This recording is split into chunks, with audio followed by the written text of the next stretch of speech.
කලඹ මහද නද දිනා සිනා උදාවේ වසර නිමාවේ කෝල් මලේ අපහා දුර සරහරි දැල්ලේ ගලා දැසේ ගයා ගීතේ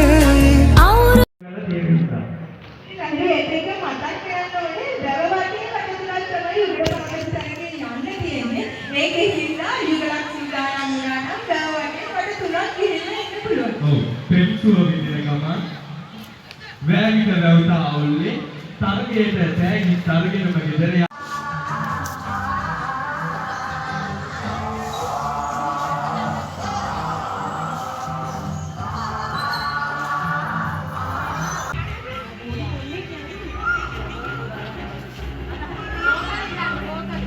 අත්මත්ම කාන්තාව තෝරා ගැනීමේ තරගයේ තිබෙන්නේ ඊළඟට ඒගොල්ලෝ ජීවියා උදැන් ජීවිනවා. ඒ ජිම් ගිහිල්ලා හොඳ රැඟපත හදගෙන යාගෙන ආදරේ කාන්තාවන්ට පුළුවන් මේ තරගයට අවතීර්ණ වෙන්න සහභාගී වෙන්න.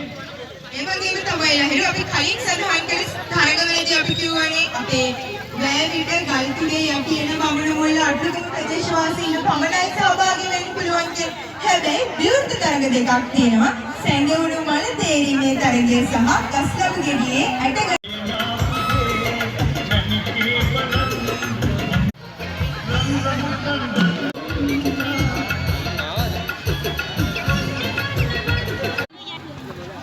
right නිර්මලහිරු අපි ජනගීය මෙලෙස කියනකොට ඔබට පුංචම් කිසිවා වගේ මට පෙන්නේ මේ කොහොම අමාරු ජයග්‍රහණයක් අපේ තීක්ෂණ මහත්මයා කරලා සිටිනවා අපේ කරුවන් සහභාගී වෙන්න ඒ වගේම නැවත වාරයක් මතක් කරනවා මේ තරංකරුවන් 7 දෙනාව ඉදිරිපත් කරන්න ආරාධනා කර සිටිනවා වාස හොඳයි මෙන්න ඊළඟට ජනගායනාව ඉදිරිපත් කිරීම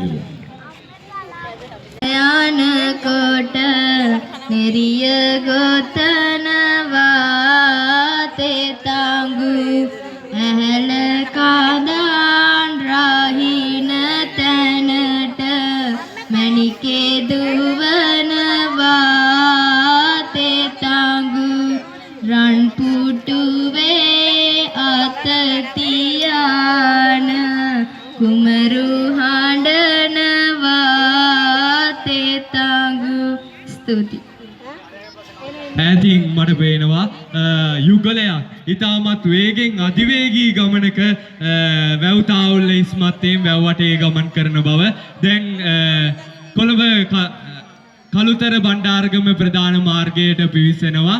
ඉතින් ওই විදිහට තමයි යුගල පාපිස් දැන් තරගයේ වර්තමාන යාවත් කාලීන මතක් කිරීම ඔබට පුළුවන් ඔවුන්ට සහයෝගය ලබා දෙන්න ඒ ගමම මතක් කරනවා.